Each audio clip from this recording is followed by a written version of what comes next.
Zed, so you finally wanted to study nuclear physics, right? Yes, miss. Yeah, and here we are today, finally. I know it. Okay. Okay.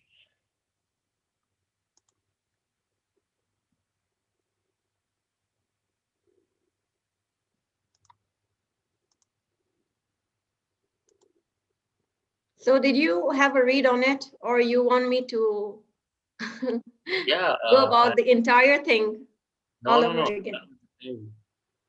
I just need the more conceptual areas. Okay. Wait. I'll just let you I'm gonna begin from the very beginning, and then we're gonna do some questions from your A-level past question papers, know. including the Yes. theoretical bit, okay? Yes, please. Yeah, I would see whether you actually understand what I'm teaching you today, because then you should be able to answer questions like these. Yeah. Yeah, Yes. so we're gonna do this question today together as well. Okay, miss. When exactly is your exam? My physics exam. Yeah. Let me just check. I forgot that. I think it's on the 11th. Let me just check real quick. Uh,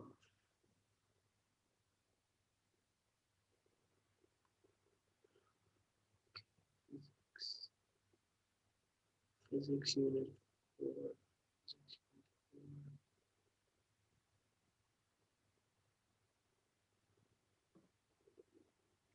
It's on the 11th of January. Oh, okay. So there's literally no time. All right, Yes. let's begin. Atomic theories through history. So in history, different physicists proposed different atomic models as per what they understood and as per the facility they had back then, okay? Because in physics, you don't reach to a theory until you keep conducting experiments to finally reach to the conclusion that actually suits the other laws of physics, right? Okay. Mm-hmm. So I'm gonna brush this through the diagrams given over here. Democritus was the first to suggest the existence of atoms, that there are atoms, okay? There are some things called atoms.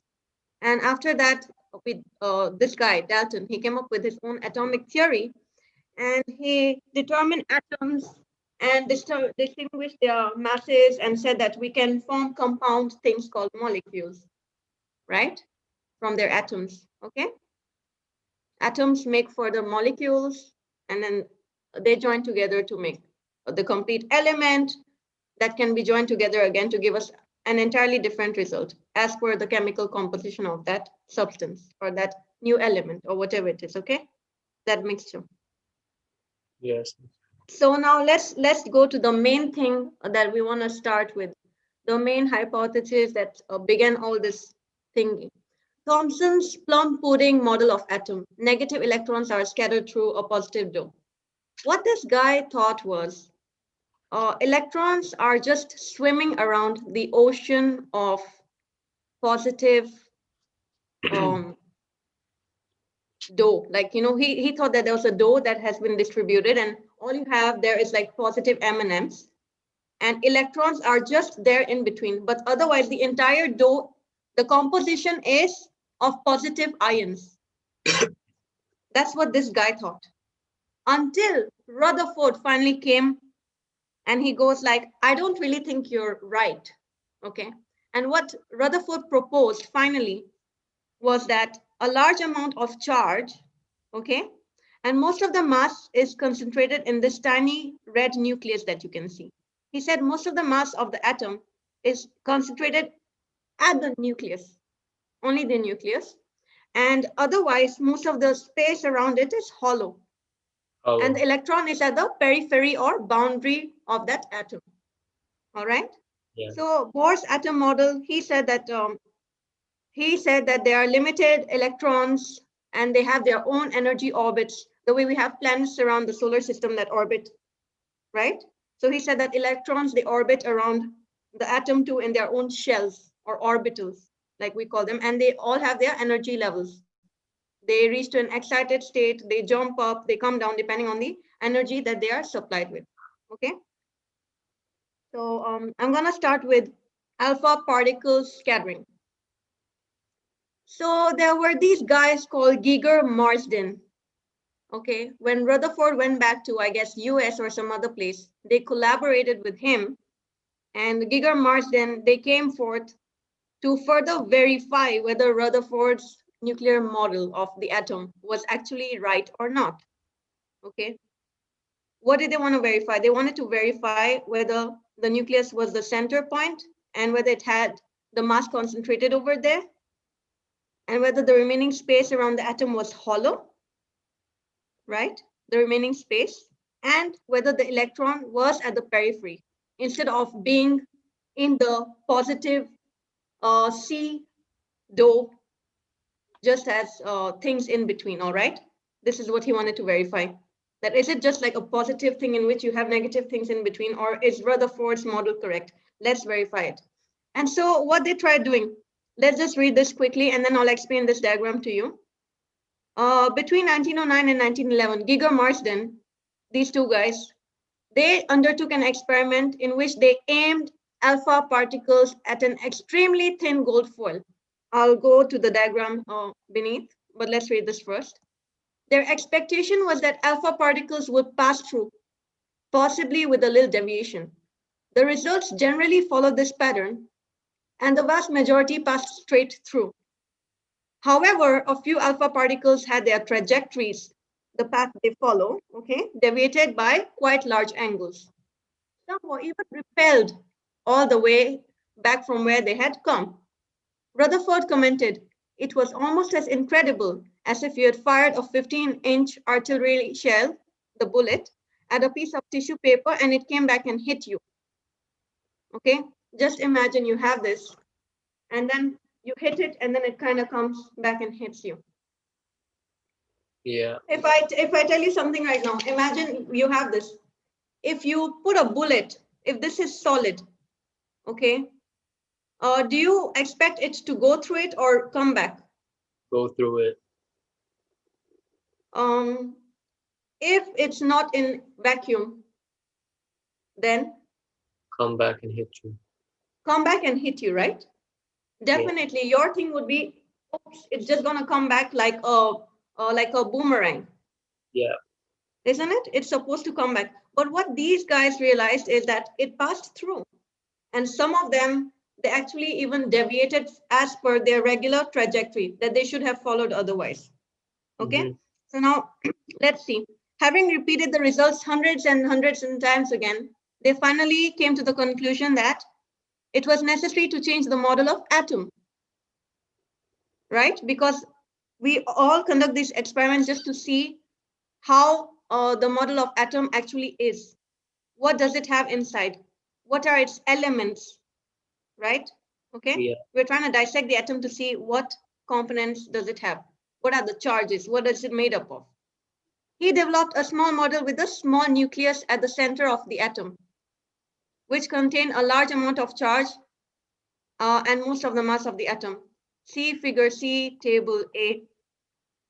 We would get to this later, but for that, you have to understand this diagram. Okay? We read the bookish language together, but I'm the translator. That's my work for you, to make it just easier for you, all right? Yeah. See this diagram carefully. What do you think is happening here? The source is emitting electrons to Okay, gold foil, and there's like they're being deflected at certain angles, and sometimes they're even being pushed backwards from where they come from to the source here.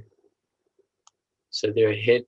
These are the atoms here. So it just hits, and then it just deflects according to how close it is to the nucleus. So the closer it is, the larger the force on the electron. So it just goes like this. okay, okay. You have an idea of it. And now let me just explain the same thing, okay? Do you see this? Source.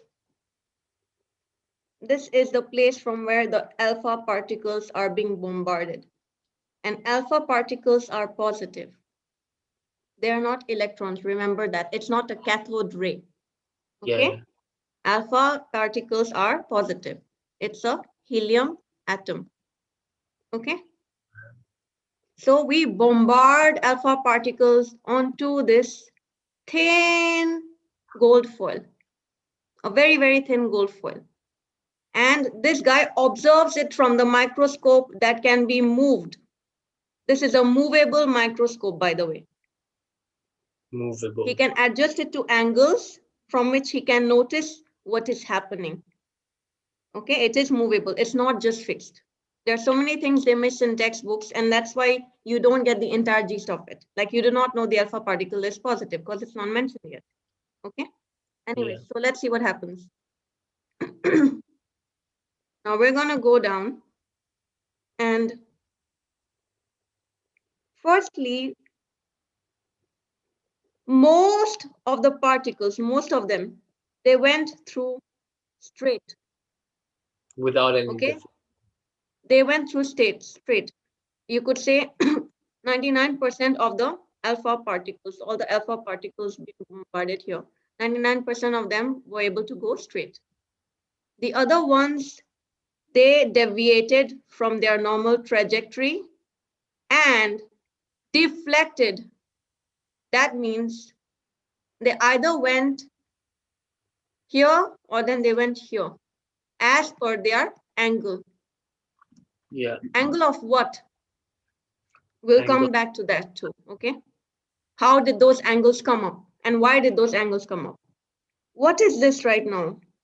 Zed, can you tell me what this is in all the diagrams? Is it the What did you nucleus? say? Yes, Nucleus? that is the nucleus. Exactly. Very good. Okay. That is the nucleus.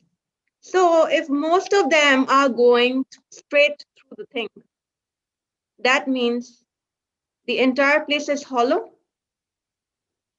Empty space. hollow or empty space, isn't it? Yes. And just in case they hit this nucleus at an angle, they hit this at an angle, or they hit it here, wherever they are making a tangent. You have done this in maths too. If they are making a tangent with the nucleus at any place, okay, wherever they're making it, they will deviate. They will deviate. Wait, what's up with the tangent? Could you please repeat that? I am trying to explain it to you in a way that, see, if the atom, the positive alpha particle comes right now, and it hits this surface, since it's a sphere, if something hits it, it's hitting a point on this, right? A very, very small area on it.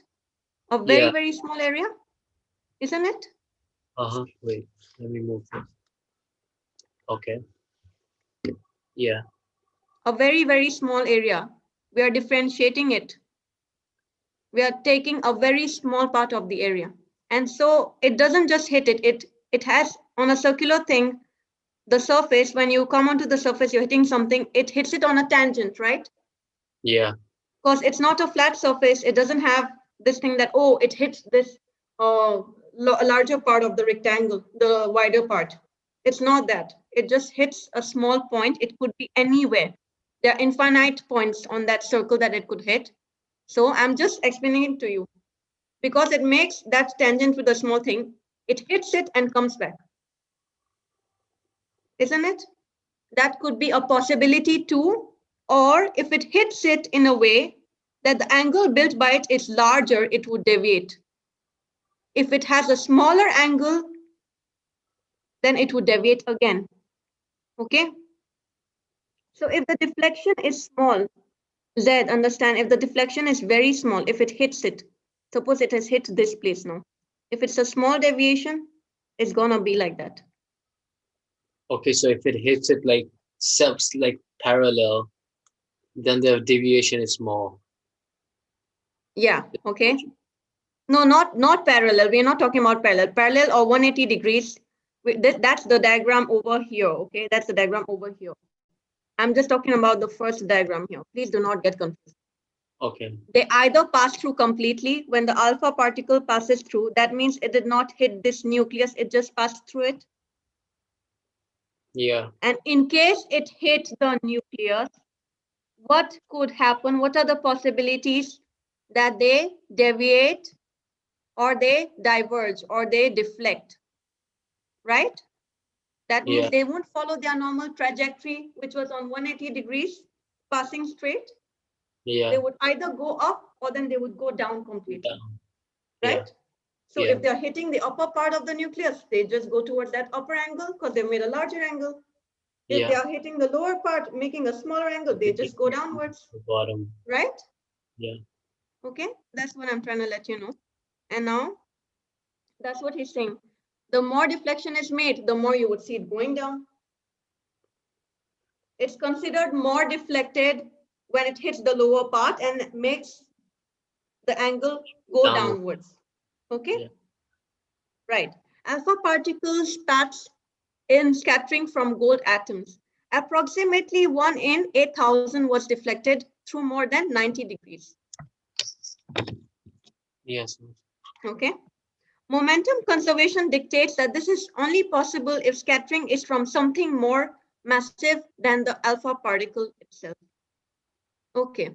Angle of deflection or degrees. If it's 0 to 10 degrees, now they have specifically mentioned the mathematics of the angles at which the alpha particle can bombard the gold foil atom, okay, as per the angle, and what evidence it would give us, and what can we conclude because of that.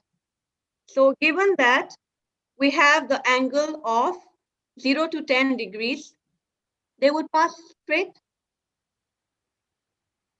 If no Yeah. angle is being made right now, see this, there is no Yeah. angle being made, I'm going straight. My car is not going on a slope, it's not descending, it's not ascending, nothing is happening, Yeah. right? Right. If I'm going in a straight line, I'm barely making any angle. But if we're still taking the mathematics, I could take it to be 0 to 10 degrees variation max. Yeah. Okay, that's what they detected, 0 to 10 degrees. Most alpha particles, what was the evidence? That they were passing straight through very little deviation. And so if they are passing straight, remember, what does that mean? That most of the atom is empty space. Okay. Yeah. Most of So the atom is, what is this? What is all this stuff? Empty space. empty space. So the closer you get to the nucleus, the more deviation you have. Yes, okay. The closer you get to the, not closer, yeah, like if you actually hit the nucleus, okay, the closer you get, and depends on the angle, of course. Remember that it's not just about closer.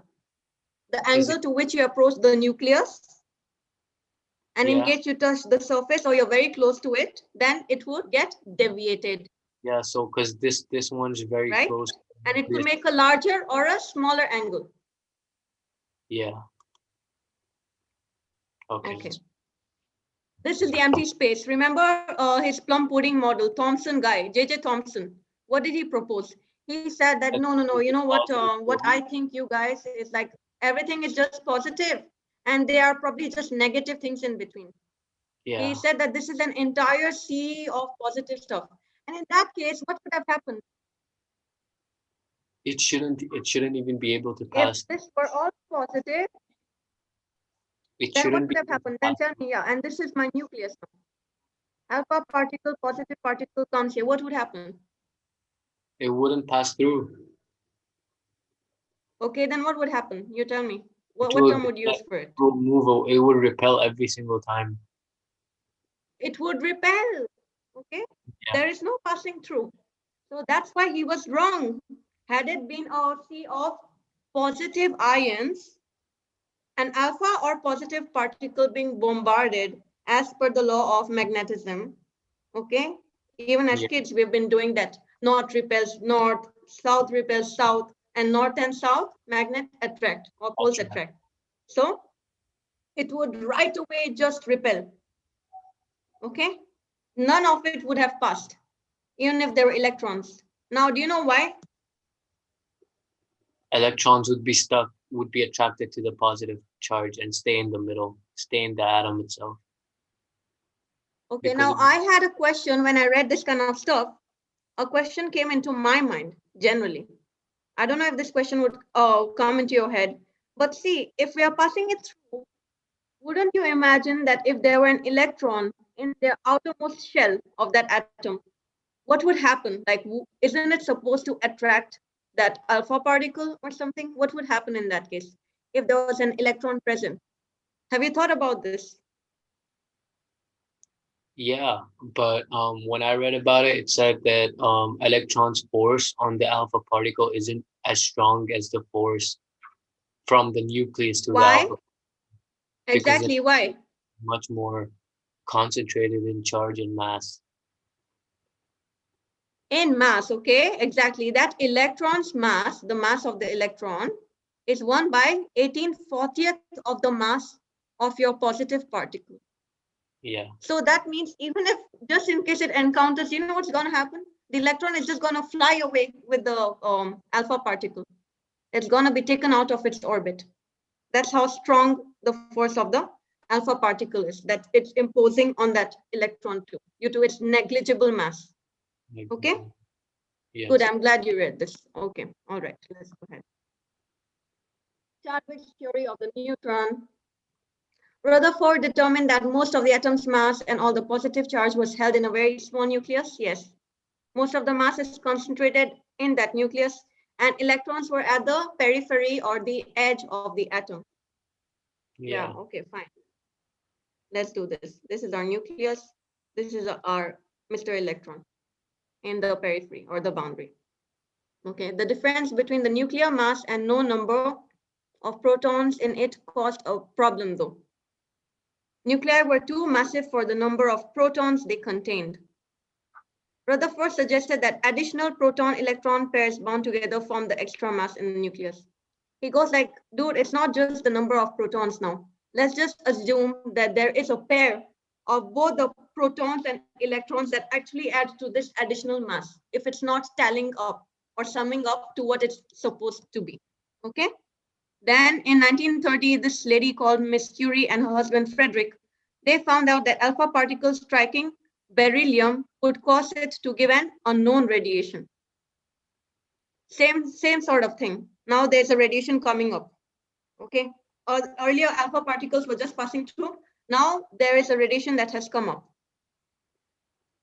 yeah. When alpha hits beryllium, not gold anymore, not Au. Now we are doing the case of alpha particles hitting beryllium. Okay. Why beryllium? This was tough to detect. Why We will beryllium? try to see that now. Okay. Yeah. Difficult to detect, this unknown uncharged radiation could knock out protons of the paraffin, and they were detected by the Giga-Muller tube. It's given over here in the diagram. The Joliet Curies tried to explain the unknown radiation as gamma rays. He's saying that when alpha particles hit our beryllium atom, they came up with gamma rays, and gamma rays, what charge do they have on them? No charge. They don't have any charge. Okay. Now Yeah. they were trying to see. So what is this all about? Let's see that. James Chadwick repeated experiments using other materials as well as paraffin by considering momentum transfer and conservation of kinetic energy, because potential would change to kinetic energy if there's motion of bombardment. Where there's velocity, there is kinetic energy. Where there's kinetic energy, it was changed due to potential energy, and vice versa. The cycle will keep going on, isn't it? Okay. So now he says, by considering the momentum transfer and conservation of kinetic energy in the collisions between particles, Chadwick concluded that beryllium radiation was a neutral particle, which had a mass about 1% more than that of proton. Just 1% more than that of proton. That was the neutron, or your ion with no charge on it. Okay. In 1932, he published a proposal for the existence. So he did not just try beryllium, remember, mind you, he tried it with paraffin too. He was trying a couple of materials, different atoms, different materials that he thought might be suitable What for is it. paraffin? again. What's that? Paraffin. I don't know what that is. What is it? Okay, paraffin. Like see, when you melt paraffin, that's all I can tell you because I did this as a kid in primary. When you melt paraffin, like paraffin wax, you can make like a candle out of it, or you can make that petroleum jelly, the Vaseline that we guys use. That's paraffin. Then you make it liquid paraffin. You melt it. Yeah. And You how get does it? it help how does it help like detect them? Probably to bombard the same. See, the particles are just supposed to be bombarded. And nuclear physics is all about bombarding and accelerating high velocity particles to study the structure of atom in a better way to see how it can help us, or if there's something new we can discover about the structure of atom and the components of the atom. Right. Yes. So take note that there's always bombarding, or there has to be some electricity or some voltage or something like that. We'll come up to that. Otherwise, too, we have to study the photoelectric effect ahead. Just wait up. Okay. So Chadwick's experiment was used to determine the existence of neutron, relied on the conservation of momentum to work out the mass of this nuclear particle, of this neutral particle. We will come up to this equation. I will show how to derive it. Okay. They wanted to know the mass of this neutral particle. Remember, they said it's slightly heavier than the proton. Yeah. And how did they discover this? They had gamma radiation which were neutral of charge. They didn't have any charge. And otherwise, earlier they thought that the mass number, because they could not be equal to the proton number, they thought that it might be the pairing of protons and electrons to give that number. Yeah. And so that's why they wanted to verify using this beryllium and bombarding alpha rays on it to verify whether there's actually, if that's the case, or there's something called neutrons, and then how to discover the mass using conservation of momentum. Okay, all right. Yes, miss. Exactly the same story over here. Can you see this? Yes, What, miss. can you just explain this diagram to me quickly in a minute? Explain. Yeah. Okay, so here we have polonium, and they use it to emit alpha particles towards the beryllium atoms. And what happens next is that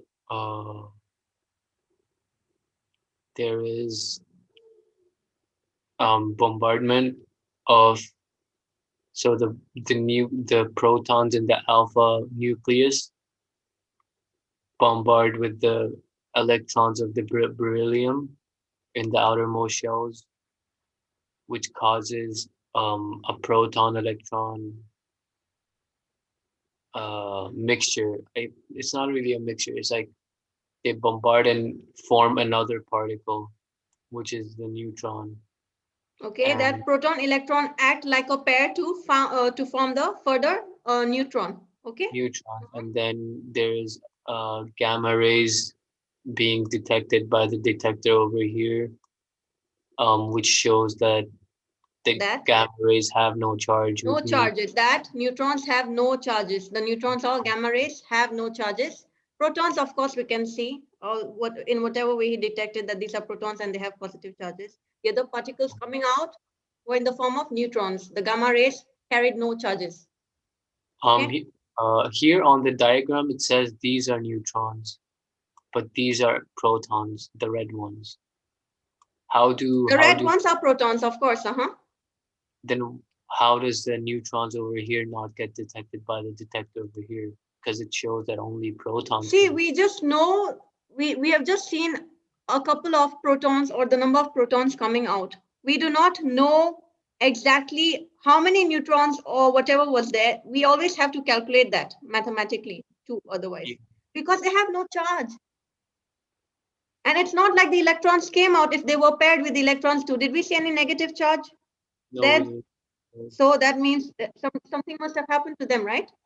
Yeah, And so now if there's no charge left, if the minus or the negative guy has gone, so that means that there's just a positive person with some neutral energy around them because there's no negative energy. yeah, there is no Okay. negative. Right. Yeah. Now let's go to this. Uh, this is a bit boring, but we have to go through this too. Nuclear structure. Nucleus contains two types of particles, protons and neutrons. Yes, we know that. That's what we've been doing. Collectively, these particles, when in the nucleus, they are known as nucleons. So Yeah. in in atomic physics, we have different names, but mostly in nuclear physics, when I say nucleons, you're supposed to know that it means the protons and neutrons together. Yeah. All Let's right? jump to the next paragraph. So this about the strong force, because I know these ones because I do chemistry as well. Let's jump because the strong nuclear force is like confusing in a way. Okay, you want me to go through this above atomic 20? Yeah. Atomic, Okay. like it's just the strong To be nuclear force. stable. See, every atom has to gain its octet or zero stability so that the electron so that the entire atom is in a stable state. It's not haphazard, right? It's not too Yeah. excited or it's not below its energy levels. You've done that in chemistry, isn't it? Wow. Even before A levels. It has to acquire its octet or have two to gain a stable pair of or to gain its stability, With opposite spins. Yeah. right? With opposite spins. Heisenberg's uncertainty principle. Yes, ma'am. Yeah. So 1 minute. Exactly. You know this with opposite spins. And we have Yeah. to keep filling the Yeah. shells. Okay. We have to keep filling the shells. These are the energy or orbit levels. We keep filling it from the first to second to third. So like if I write 3s, everything has a shape S, P, D, and F. These are the kind of shells or orbitals. We have it down later. Wait, let me not just confuse you with it. Let me finish this. So above atomic number 20, greater than 20 atomic number. What is atomic number? Can you tell me? What is it? That's the number of Orally, protons. quickly, quickly. Number of protons in the nucleus. Or The proton number. electrons, No, atomic number is just protons. just protons. Yeah. Atomic number could be either protons or it could be equal to your electrons. Now, atomic mass number is equal to your protons plus your neutrons. I think it's just protons because an atom could form into an ion shape. Like because if it's an ion, this doesn't work. Check it, okay? I'm not getting into the chemistry bit of it. I'm Right. just here to complete this part. But yeah, I do remember the spins and magnetic field and all that stuff. So yeah, I can obviously explain that when if we have that in this too. So just confirm that, okay? So more protons are generally needed in the nucleus. The neutrons help to bind the nucleus together as they exert a strong nuclear force on other nucleons. Why are they required? Because they exert a strong nuclear force. I don't understand what the strong nuclear force is. What is it like? Like This you is know how Mr. we talk. Neutron, this is a neutron, this is a neutron. Now there are protons, and other things, okay? They help, they just help keep them intact. This is the force that helps keep them intact. So if there are voids over here, all these are voids. What are these voids? They make sure that they exert a nuclear force strong enough. Wait, what's a Particle physics, an empty yeah, space? yeah, okay, yeah, they're empty spaces and they are, we talk about binding energy of atoms or whatever. These are responsible for binding them and keeping them intact, the shape intact. You get it? They help create that force and fill that void in between the particles in between, whether they are protons or this and that. The neutrons exert a very strong nuclear force. Okay? Nuclear force is what? Anything that comes from the nucleus. So Yeah. this guy is like the glue. He's not really the glue, but if there are voids in between, he is exerting so much pressure on it, so much force on it, that now whatever is close by, they just stay intact, okay?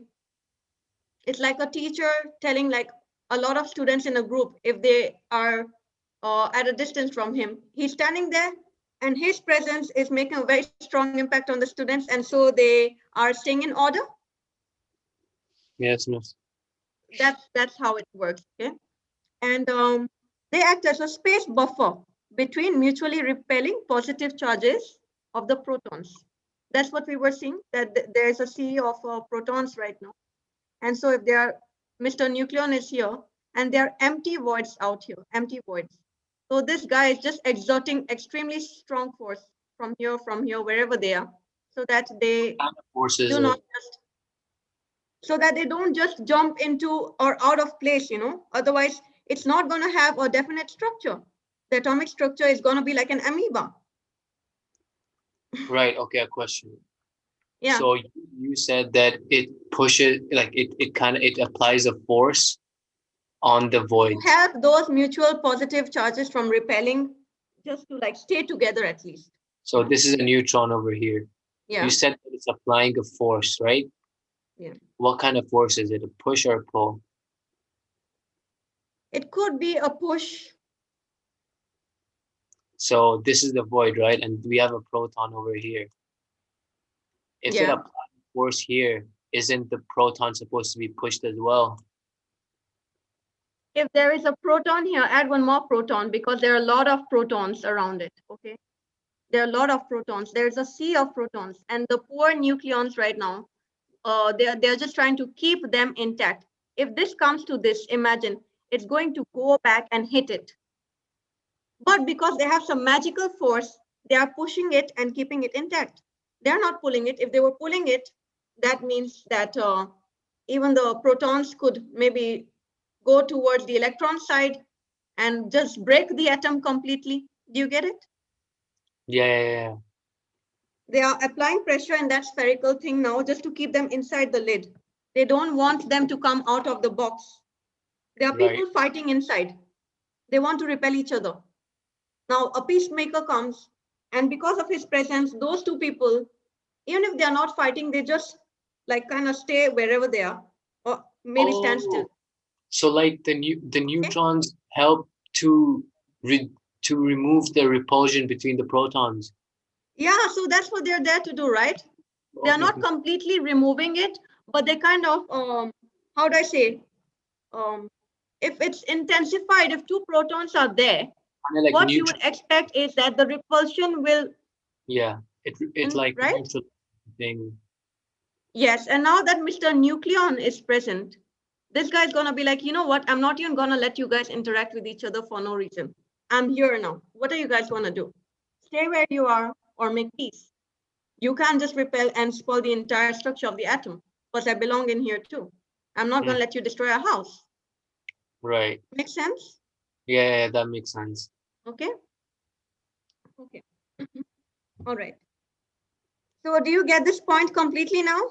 Yeah, now I understand what like Okay. the is.